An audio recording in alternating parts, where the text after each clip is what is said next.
Hello বন্ধুরা, তোমরা সবাই কেমন আছো? আশা করি অনেক ভালো আছো। আর আমিও খুবই খারাপ আছি। কালকে বিকেলবেলা আমি বাপের বাড়িতে চলে এসেছি। মায়ের একটা হাত ভেঙে গেছে, এক হাত দিয়ে মা কাজ করছে। তো সকাল 8টার সময় স্নান করে রান্নাঘরে চলে এসেছি। উনুনে রান্না করছি, বারবার নিভে যায়, বারবার জ্বালিয়ে দিতে হয়। আর এদিকে দেখো, ছেলে আমার কাছ থেকে কারো কাছে যাবে না এখন।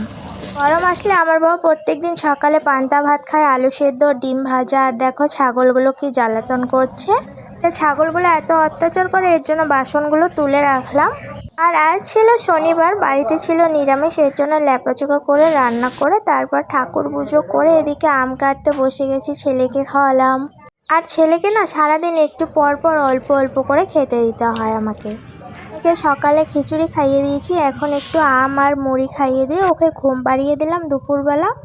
আমার ছেলে এখন হাগু লাগলে বলে হাগু হাগু পটি পটি।